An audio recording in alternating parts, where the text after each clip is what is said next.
जय हिंद। स्वागत है आपका करंट अफेयर की इस क्लास में, है ना। तो आइए स्टार्ट करते हैं पहले क्वेश्चन के साथ। देखा है, हट्टी जनजाति द्वारा बोडो त्यौहार किस राज्य में मनाया गया? उत्तराखंड, हिमाचल प्रदेश, सिक्किम या असम। तो जो हट्टी जनजाति द्वारा आपका बोडो त्यौहार है, बोडा त्यौहार सॉरी, तो ये कहाँ मनाया गया था? आपका उत्तराखंड में। कहाँ मनाया गया है? आपके उत्तराखंड में मनाया गया है। कहाँ भाई? Himachal Pradesh, sorry sorry sorry sorry, Uttarakhand नहीं है, हिमाचल प्रदेश है। क्या ना, क्या है? हिमाचल प्रदेश। अच्छा, हिमाचल प्रदेश के किस जिले में? सिरमौर जिले में है। जो हट्टी जनजाति पाई कहाँ जाती है? सिरमौर जिला है जो इसी के आसपास ये जनजाति पाई जाती है, तो सिरमौर जिला,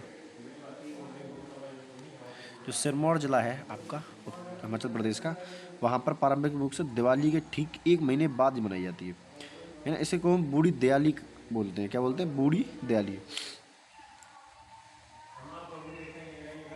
अच्छा, हट्टी जनजाति का जो नाम है इसका, जो जो छोटे छोटे बाजार लगते हैं ना, आपके यहाँ पता नहीं लगता होगा, जो छोटे बाजार होते हैं उन्हें हम हाट बोलते हैं। क्या बोलते हैं? हाट। हमारे ग्वालियर में लगता है हर संडे को, तो इसी को हम, इसी के नाम से इसका जो है हट्टी पड़ा है। इसमें हम घरेलू सामान बेचते हैं। क्या बोलते हैं? जैसे मसाला वगैरह, सब्जी वगैरह, है ना, ऐसी चीज़ें को बेचा जाता है, जो जो चीज़ें काम आती है किसमें? आपके घरेलू सामान में। ठीक है। अनुसूचित जनजाति, अब ये हट्टी जनजाति का क्वेश्चन इसलिए पूछा गया कि हाल ही में केंद्र सरकार ने इन्हें एसटी का दर्जा दिया है। किसका दिया? ये दर्जा दिया है, एसटी का दर्जा हट्टी जनजाति को दिया गया है ना। अच्छा, हिमाचल प्रदेश की दो राजधानी आपको पता होगा, एक होगी ग्रीष्मकालीन, ग्रीष्मकालीन, देखा, एक होती है शीतकालीन, शीतकालीन। ग्रीष्मकालीन राजधानी आपसे पूछेंगे शिमला, और शीतकालीन आपकी धर्मशाला, धर्मशाला। सही है, सही है ना। यहीं पर कुछ दर्रे हैं, कुछ चीज़ें आपसे पूछा जाएगा। रोहतांग दर्रा, और रोहतांग दर्रा, ये क्या है? रोहतांग दर्रा। इसी रोहतांग दर्रा इंपॉर्टेंट क्यों? क्योंकि यहीं पर स्थित है कि आपकी अटल, अटल टनल, अटल सुरंग। अटल सुरंग की लंबाई कितनी है? 9.02 किलोमीटर। वो बेहतरीन लंबाई है भाई, 9.02 किलोमीटर है। क्या है? 9.20 किलोमीटर। यहाँ पर एक दर्रा और है, शिपकिला दर्रा, सॉरी, शिपकिला दर्रा। शिपकिला दर्रा क्यों? क्योंकि सतलुज नदी, आप जानते हैं सतलुज नदी, सिंधु नदी की 5 प्रमुख नदियों में सतलुज जो नदी है वो इसी दर्रे से होकर तिब्बत में, तिब्बत से भारत में प्रवेश करती है, तिब्बत टू इंडिया, है ना। कौन? शिपकिले दर्रे से आपकी सतलुज नदी। ठीक है। यहीं पर आपका एक क्या है आपका ग्रेट हिमालयन नेशनल पार्क हो। कौन? क्या है? Great Himalaya national park, national park भाई। ऐसा क्यों? क्योंकि ये आपका यूनेस्को की विश्व धरोहर में शामिल, इसलिए इम्पोर्टेंट होता है। इस वजह से ये किस दर्रे में है? ये दर्रे में है, ये आपसे कहाँ पर है? तो आप बताएंगे कुल्लू, कुल्लू में। कहाँ पर है? कुल्लू में स्थित है। ठीक है। और क्या जान सकते हैं? नाटी, जो नाटी नृत्य है, नाटी, सॉरी, नाटी, नाटी हिमाचल प्रदेश का क्या है? एक पारंपरिक नृत्य है, लोक नृत्य है। इसे गिनीज बुक में भी नोट किया जा सकता है। ये गिनीज बुक में शामिल है, गिनीज बुक में, गिनीज बुक में ये शामिल है। इस बात को ध्यान रखना, है ना। नाटी नृत्य आपका कौन सा नृत्य? नाटी नृत्य। अच्छा, यहाँ पर एक नेशनल पार्क और है, जैसे बोलते हैं पिन वैली नेशनल पार्क। कौन सा? Pin valley national park, pin valley national park. अब जो पिन वैली नेशनल पार्क है ये कहाँ पर है? तो लाहौल और स्पीति में, लाहौल एंड स्पीति, लाहौल एंड स्पीति में आपका स्थित है।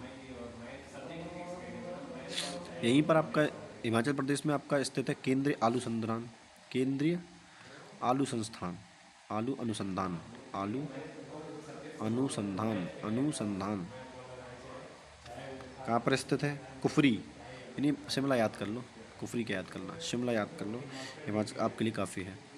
ठीक है। अच्छा, यहीं पर भारत की सबसे छोटी smallest Ramsar site, smallest Ramsar site भी स्थित है। स्मॉलेस्ट रामसर साइट कौन सी है? तो यह है रेणुका झील। रेणुका झील, रेणुका झील यहीं पर आपकी स्मॉलेस्ट जो है रामसर साइट स्थित है, रेणुका झील। और कहाँ पर? वही सिरमौर ज़िले में। तो सिरमौर ज़िले से आपको रेणुका झील हमेशा याद रहनी चाहिए। ठीक है, आपको ये तरीका कैसा लग रहा है आप ज़रूर बताएं, है ना, अगर काबिल हो तो, मतलब हम लोग उसके काबिल हैं बताने लायक। ठीक है, कि एक क्वेश्चन के साथ इतनी जानकारी हमारे लिए काफ़ी है वैसे तो, है ना। मैं क्वेश्चन जरूर कम करता हूँ यहाँ क्लास में, लेकिन उन क्वेश्चन के से जितने भी फैक्ट निकल के आ सकते हैं उन सभी फैक्टों को यहाँ पर डिस्कस जरूर करता हूँ, ताकि क्वेश्चन इन्हीं के आसपास घूमेंगे, है ना। तो क्वेश्चन जो भी पूछे जाएँ वो इनसे ही रिलेटेड होंगे, इसलिए हम एक्स्ट्रा डिटेल भी इसमें ऐड कर लेते हैं, है ना। आई होप आपको ये तरीका पसंद आएगा। चलिए आगे बढ़ते हैं। देखा, खेलो इंडिया बीच गेम्स 2026, बीच की तो गलत लिखा है, तो ये बीच नहीं है, ये यूथ गेम्स है, सॉरी ये नहीं, ये यूथ गेम्स, खेलो इंडिया यूथ गेम 2026 में पहला स्वर्ण पदक किसने प्राप्त किया, है ना। अब खेलो इंडिया यूथ गेम्स में सबसे पहला स्वर्ण पदक आपसे पूछा जा रहा है किसने प्राप्त किया, तो ये कौन सा है राज्य को दिए गए हैं? गोवा, केरल, कर्नाटक या आपका महाराष्ट्र। अच्छा सुनिए, तो यहाँ पर मैं आपको थोड़ा सा सस्पेंस पर रखूँगा, आपका या तो केरल या आपका कर्नाटक, है ना। इन दोनों में से जो है सस्पेंस है इसमें मुझे थोड़ा सा। चलिए और जानकारी ले लेते हैं, सस्पेंस बना रहेगा। कर्नाटक में आयोजित हुए, कर्नाटक में क्या हुआ? खेलो इंडिया यूथ गेम कहाँ पर आयोजित हुई थी? आप बताएंगे सर। कर्नाटक में आयोजित हुए, ठीक है। तब पहला स्वर्ण पदक आया किस में था? एथलीट, तो ये तैराकी में, तो किस में आया? तैराकी। पहला जो स्वर्ण पदक आया वो किस में आया? तैराकी में, ठीक है।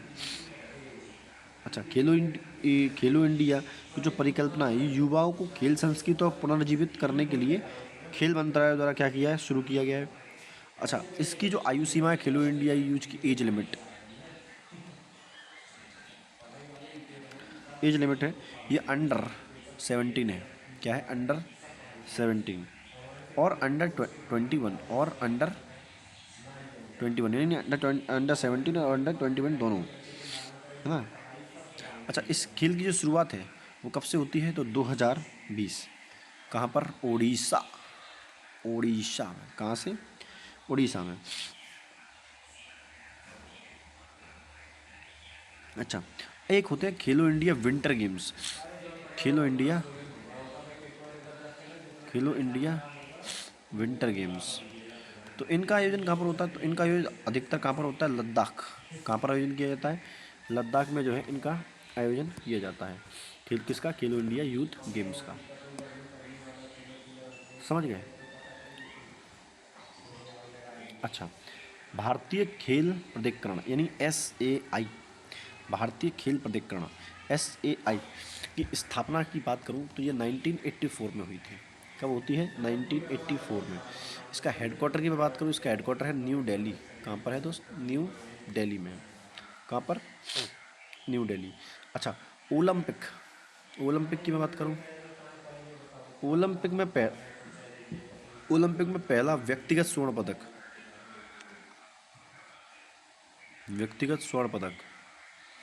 तो पहला व्यक्तिगत स्वर्ण पदक कौन लेके आया था 2008 में, जो ओलंपिक हुए थे? कहाँ पर? बीजिंग। सॉरी ऐसा नहीं लिखेंगे, ऐसे नहीं, बीजिंग में हुए थे। कहाँ पर हुए थे? बीजिंग तो जब पता ही होगा, चाइना है ना। तो काय में 2008 में एयर पिस्टल, किसमें? 10 metre air pistol, 10 metre air pistol. अच्छा, जिसका नाम तो बताया ही नहीं है, तो कौन लेके आए थे? अभिनव बिंद्रा, अभिनव बिंद्रा लेके आए थे, अभिनव बिंद्रा, ठीक है। दूसरा, ये तो पहला था। सेकंड, सेकंड कौन लोग लेके आया? ये तो अभी की बात है, आपके नीरज चोपड़ा। कौन लेके आया? नीरज चोपड़ा। ये सभी जानते हैं, भाला फेंक में, भाला फेंक में लेके आए थे। कब? 2020। ये भी कहाँ पर? टोक्यो जापान में है, तो टोक्यो जापान, टोक्यो जापान में। अच्छा, आप बताएंगे भारत में जो उड़न परी है, उड़न परी, उड़न परी के नाम से कैसे जाना जाता है? तो PT Usha, PT Usha, USHA, है ना। इन्हें हम पायोली एक्सप्रेस भी बोलते हैं। क्या बोलते हैं? पायोली एक्सप्रेस। वर्तमान में ये क्या है? ये वर्तमान में IOA की अध्यक्ष है। IOA क्या है? Indian Olympic association. कौन है? इंडियन ओलंपिक एसोसिएशन की पहली, सॉरी, ये भी क्या है? अध्यक्ष है। कौन है? अध्यक्ष है। अच्छा, एशिया का सबसे बड़ा खेल संस्थान है, एशिया का सबसे बड़ा खेल संस्थान, सबसे बड़ा खेल संस्थान, सबसे बड़ा खेल संस्थान एशिया का, तो ये कहाँ पर है? पटियाला।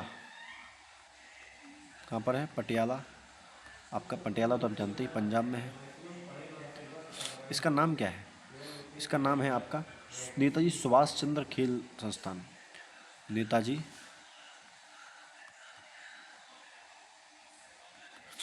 सुभाष चंद्र खेल संस्थान, खेल संस्थान। इतनी बात ध्यान है। चलिए नेक्स्ट क्वेश्चन।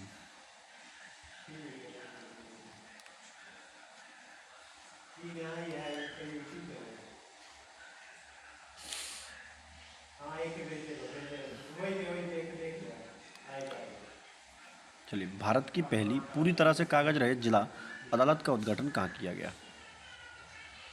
तो अब इससे लिख लें, थोड़ा सा इसको लाइट कर लें। अब सही है।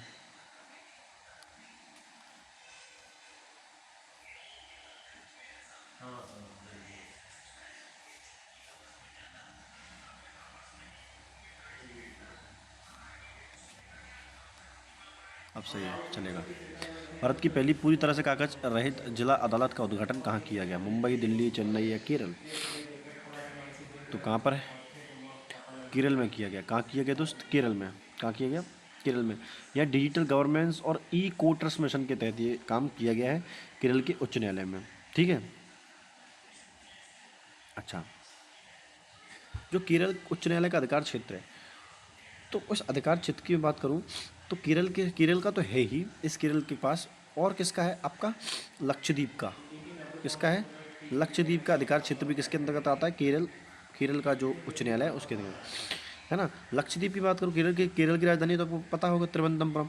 लक्षद्वीप की राजधानी कवारत्ती, ये भी पता होगी ही, वैसे बताना तो काम ही है ना। अच्छा, केरल के अंदर जो डिजिटल राज तो है ही, केरल को पहला डिजिटल राज, first digital state, first digital state का दर्जा भी किसको प्राप्त है? आपका केरल को ही प्राप्त है। केरल में कोच्चि, कोच्चि में जो हवाई अड्डा है वो दुनिया का पहला सौर ऊर्जा से चलित हवाई अड्डा है, इस बात को तो आपको पता ही होगा। ठीक है, ठीक है। अब डिजिटल में चाहे आप बैंकिंग में ले लें, चाहे साक्षर में ले लें, डिजिटल साक्षर में, दोनों में ही कौन है? आपका केरल फर्स्ट नंबर पे है। अच्छा, उच्च न्यायालय की बार बार बात चल ही रही है। उच्च न्यायालय, उच्च न्यायालय,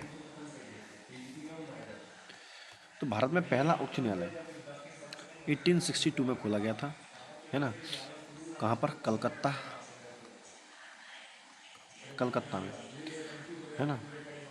कलकत्ता, मद्रास और आपका बॉम्बे। ठीक है। वर्तमान में भारत में, वर्तमान में जो उच्च न्यायालय हैं कितने हैं? 25 है। वर्तमान में भारत में कितने उच्च न्यायालय हैं?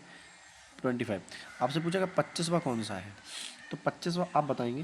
जो 25वां उच्च न्यायालय है तो वो है आंध्र प्रदेश में।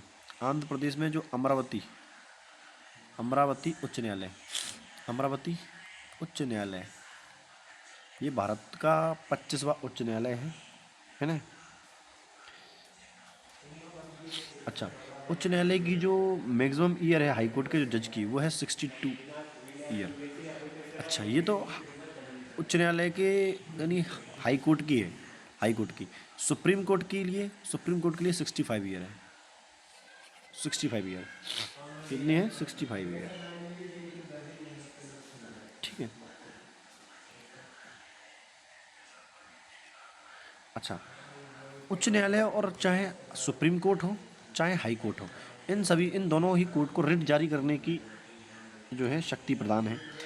तो जो हाई कोर्ट है वो आर्टिकल 226 के तहत, आर्टिकल 226 के तहत रिट जारी कर सकता है, और सुप्रीम कोर्ट आर्टिकल 32 के तहत रिट जारी करने की क्षमता रखता है ना। आपसे पूछा जाएगा भारत की पहली मुख्य न्यायाधीश, है ना, भारत की पहली मुख्य न्यायाधीश कौन है?